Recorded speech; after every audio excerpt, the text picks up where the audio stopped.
Hello everyone, my name is Philip Qian. I'm a Director of Product Management at Fortinet. Today, I would like to have a chance to give you a quick introduction to FortiCASB. FortiCASB is Fortinet's Cloud Access Security Broker product. It extends Fortinet's security fabric for visibility and control of SaaS apps. The 5 main SaaS apps we support today are Box, Dropbox, Salesforce, Office 365, and Google Drive. FortiCASB offers a few groups of functionalities, including data security, alerts you when sensitive data are being accessed, threat protection, including scans for malware and viruses in SaaS app files, visibility, it monitors access to SaaS apps from approved locations and warns when activities are suspicious, and compliance, where it ensures SaaS usage aligns with compliance requirements. Here are some screenshots. The alerts are organized as a table in the console, and activities are reported in a visual geographic heat map. The alerts are generated when the conditions in policies are triggered. The policies are organized in different groups, and you can enable or disable different policies based on your need.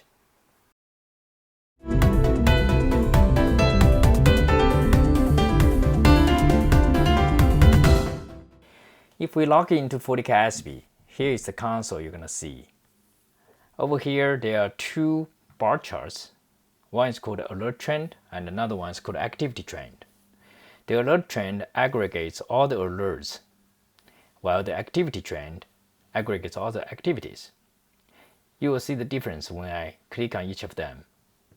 You can choose different time frames for each of the 2 trend charts.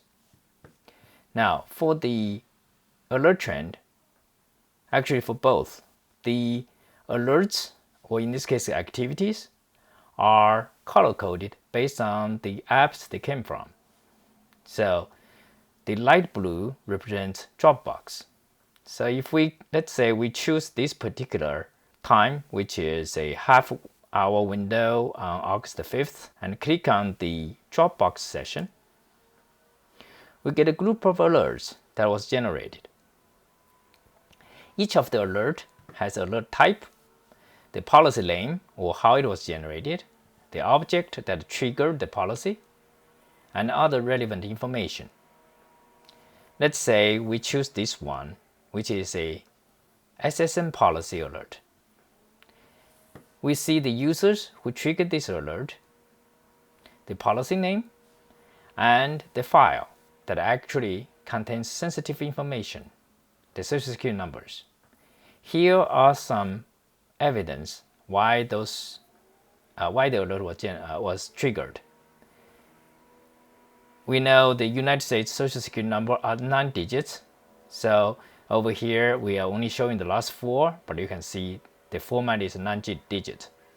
If we click on the object that actually triggered the alert, you can see the file name, the path in Dropbox for the file, so you can actually click on this download link and it's going to redirect to Dropbox for you to retrieve the file to check its content.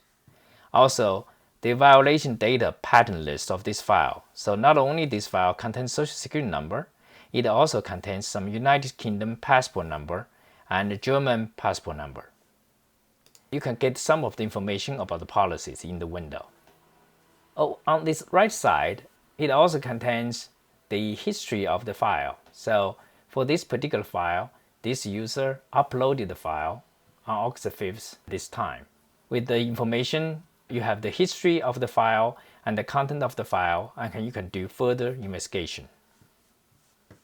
Now, if we go back to the dashboard and check the activity trend, and this time let's check the Google Drive portion of this time frame. If we zoom out, we can actually zoom out further to the whole world. You can see in the time frame we selected, we only had 76 access from California of the United States. However, you can choose a wider time frame, let's say last 30 days. and apply the filter. Now you are seeing over 2,000 access from California of the United States, more than 500 from somewhere in Asia, and this one incident of access from maybe the state of Oregon of the United States. Let's say in this case, you have an office in California and another office in Hong Kong or Taiwan in Asia. And because of that, the two clusters of the one is the over 2,000 access here, another one is 500 access here, are expected from your coworkers. However, let's say you don't have anybody.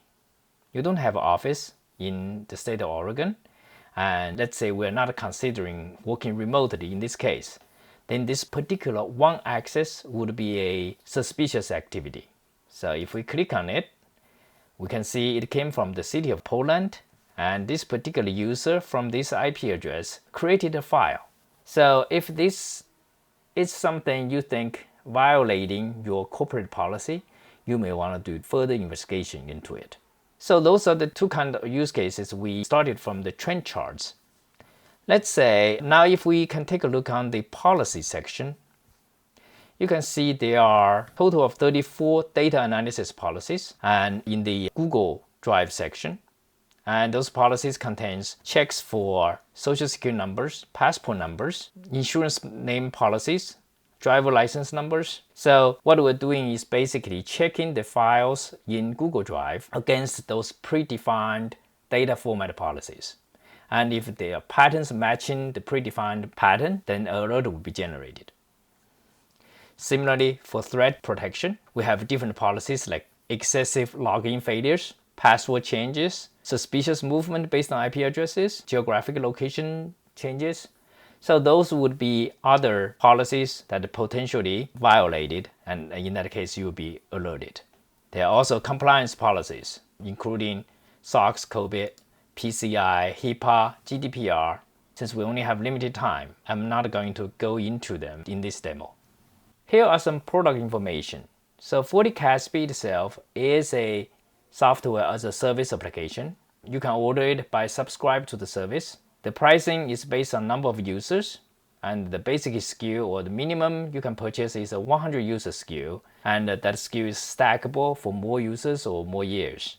It includes all the current SaaS apps supported by FortiCASB. For more information, I encourage you to ask your account rep. The website of the application is www.forticasb.com.